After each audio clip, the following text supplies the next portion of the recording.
Wakati msichana mmoja kati ya wanne akipata mimba kati ya miaka 15 mpaka 19, wataalamu wa afya wamesema ukimya wa wazazi, jamii na malezi chanzo cha wasichana wengi kuingia katika janga la mimba za utotoni. Wameeleza kuwa kutokujua ni lini mzazi aanze kuzungumza na kijana wake wa kike au wa kiume kuhusu afya ya uzazi huchangia mtoto kupata elimu isiyofaa kutoka kwa watu wasiofaa, hivyo kujikuta wakipata mimba za mapema.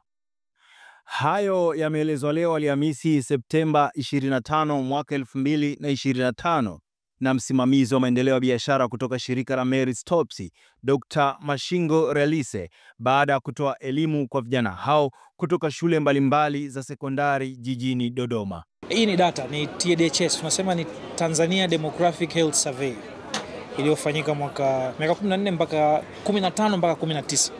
Ile takwimu tulizonazo zinatuonyesha hali ya mpaka mwaka 2022 binti mmoja kati ya mabinti wanne wanakuwa tayari wameshapata ujauzito wakiwa kati ya umri wa miaka 15 mpaka 19. Kwa hiyo kwa namna ya kipekee tunaona ni rika muhimu kuzungumza nalo, na leo tuko hapa makubwa kwa eneo kubwa ni kuzungumza nao kuhusiana na afya ya uzazi, lakini hasa uzazi wa mpango. Ni namna gani wanaweza wakaepuka mimba za utotoni. Amesema baadhi ya vijana waliokutana nao wanaonekana wana taarifa lakini sio sahihi, kwani wengi waliuliza maswali yakionyesha wazi wanatamani kufahamu zaidi kuhusu afya ya uzazi, hivyo imewaweka katika hatua nzuri kama wataalamu kufahamu nini vijana hao wanahitaji.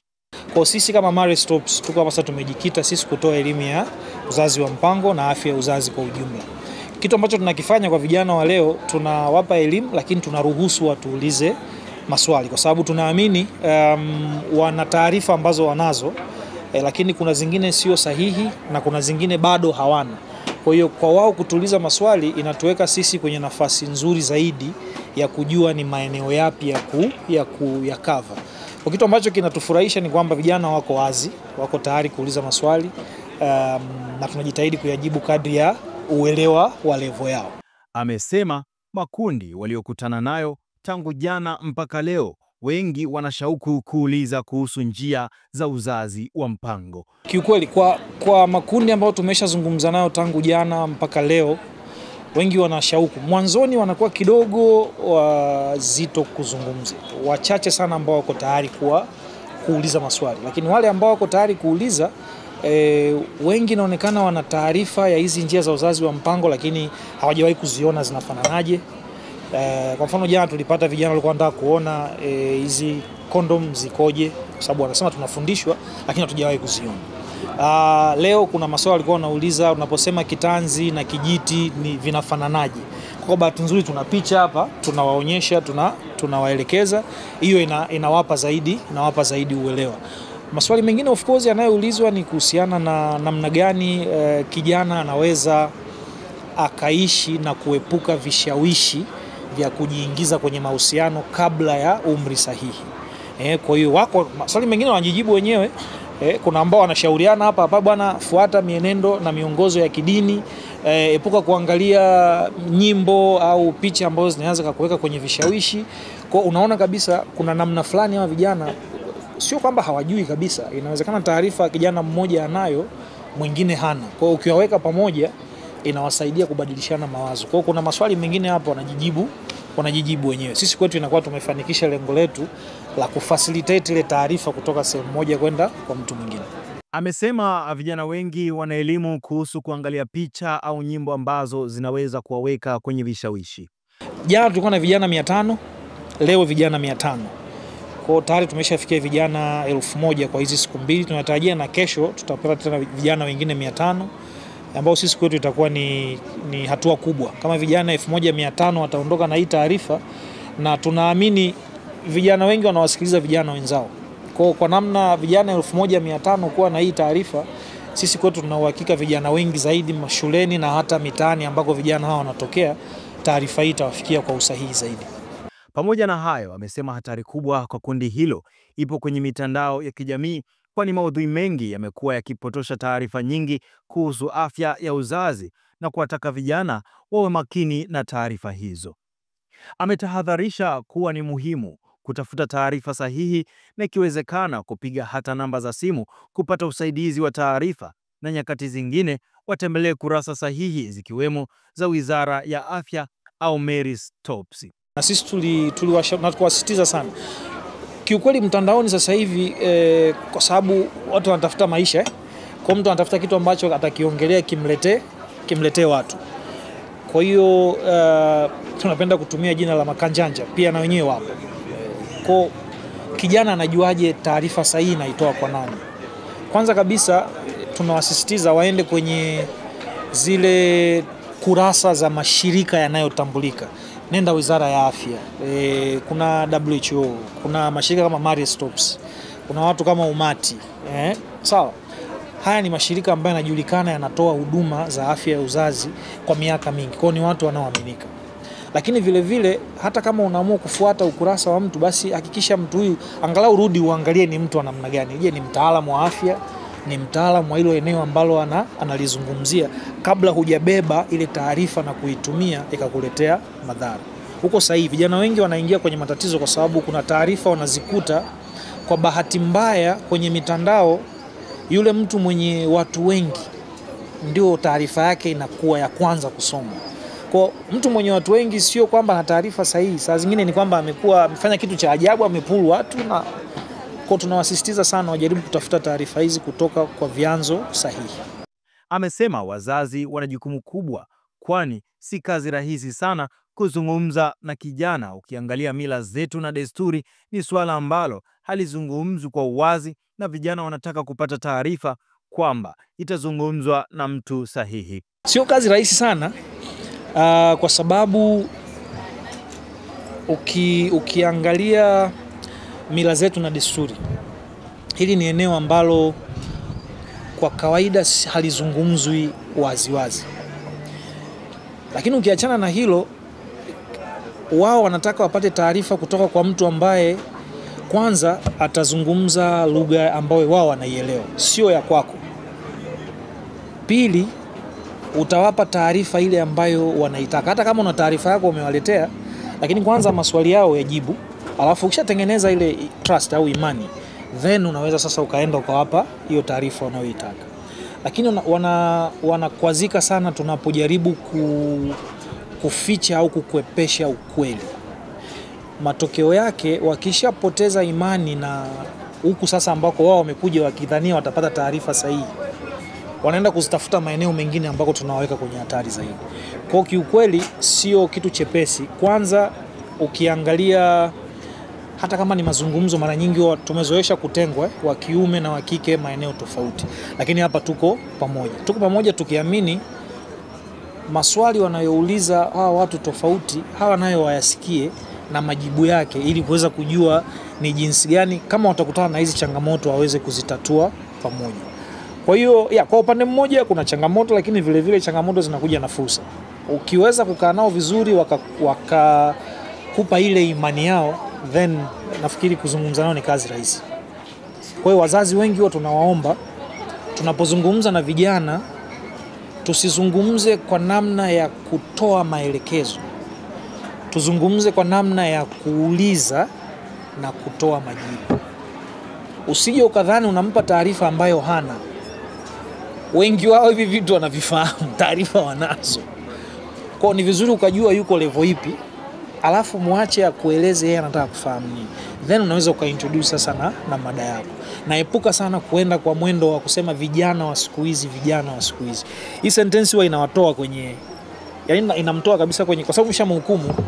Kama vijana wa siku hizi mna maneno mazito, vijana wa siku hizi mnaongea lugha ngumu. Kwa ukishafanya hivi tayari unaondoa ile platform ambayo ilikuwa imeshatengenezwa, inapotea. Kwa hawata kuuliza maswali na watakuangalia ukidhani kwamba wanakusikiliza, and then utawapoteza.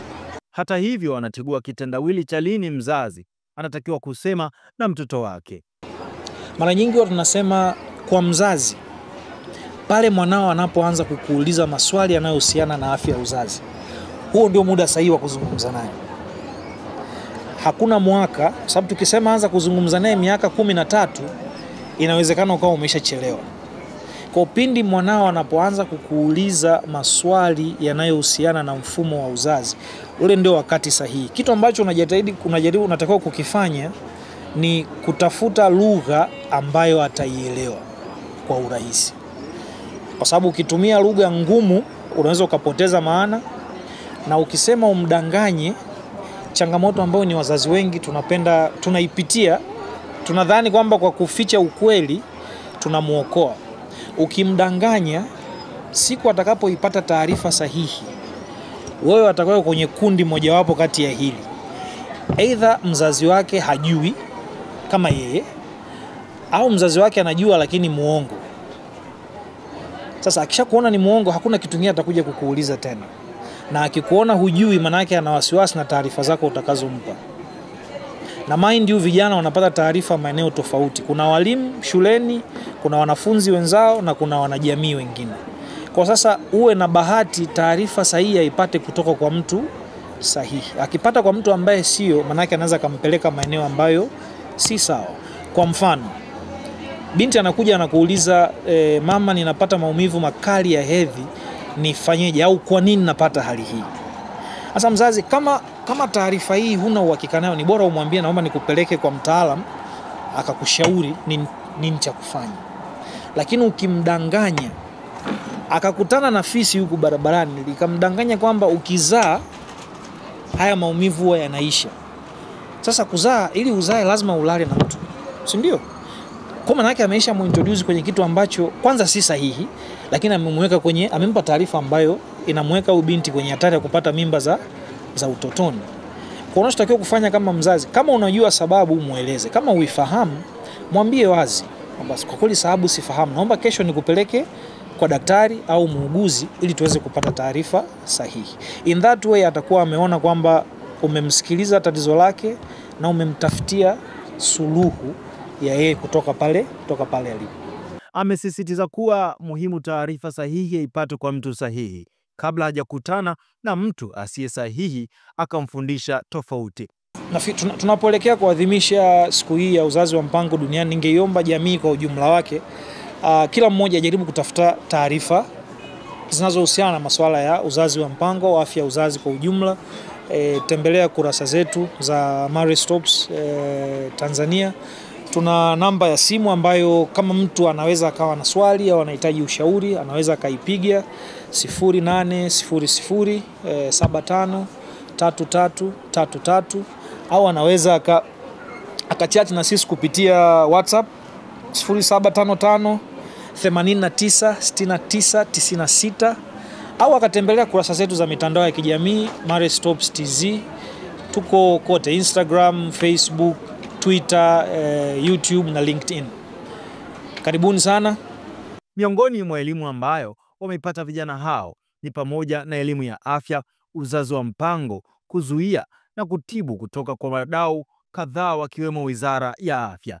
Pia wamepewa elimu ya lishe. Dawati la jinsia limewaelimisha vijana namna ya kujitambua na kuepukana na vitendo vya ukatili. Baadhi ya wanafunzi wa shule ya sekondari Kisasa walizungumza na Mwananchi wamesema walikosa elimu sahihi kuhusu afya ya uzazi na wamenufaika kupata elimu hiyo ambayo wataitumia pia kuelimisha wenzao shuleni na mtaani. Na nukuu, kuna vitu vingi hatukuvijua, tumefanikiwa kujifunza leo na tunaamini hata wazazi wasingetupa elimu hii. Binafsi imenisaidia kama msichana, sasa najua nitafuata ndoto zangu, namna gani nitajiepusha na vishawishi na kitu gani nikifanye nitakapopata mimba, amesema mwanafunzi huyo wa kidato cha 3, jina limehifadhiwa. Mwanafunzi mwingine wa kiume amesema, na nukuu, nimejifunza ili niwe salama, ninapaswa kusubiri mpaka umri wangu ufike. Nini nifanye ili kuondoa hisia? Ni mazoezi, kusoma sana na kufanya shughuli za nyumbani, mwisho wa kunukuu. Mtaalamu wa masuala ya soko Mary Stopes Eric Asenga amesema vijana hao wamejifunza mambo kadhaa pia kuhusiana na bidhaa za afya mbalimbali za uzazi wa mpango.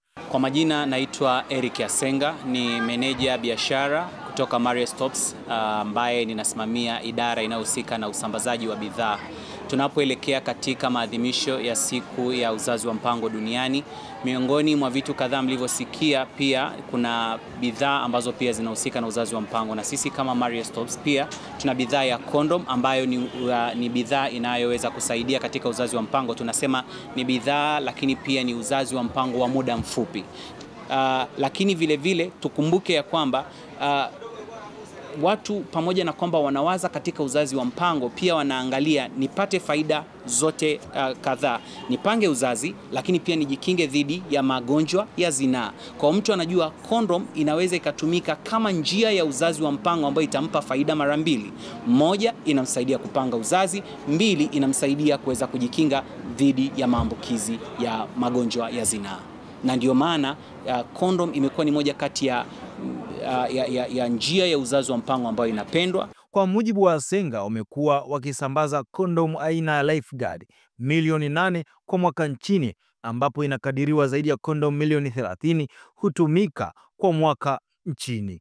Kwa mwaka, kwa takwimu ambazo labda kwa moja kama Maria Stopes tunaweza kusambaza mpaka condom piece milioni 8 kwa mwaka, na ukiangalia wale wote ambao wanafanya katika soko la condom, zaidi ya condom piece milioni 30 kwa mwaka zinasambazwa kupitia watu wa social marketing kwenye soko la Tanzania. Kwa hiyo ni moja kati ya bidhaa ambayo kwa kiasi kikubwa inatumika na inaweza kusaidia katika kupanga uzazi. Kwa hiyo ikitumika kwa usahihi inaweza kusaidia watu kuweza kupanga ni wakati gani wapate watoto, lakini vile vile pia kuweza kusaidia katika kupunguza maambukizi ya virusi. Mimi ni Jesse Tunuka wa Mwananchi Digital. Endelea kufuatilia kwa ajili ya taarifa nyingine zaidi.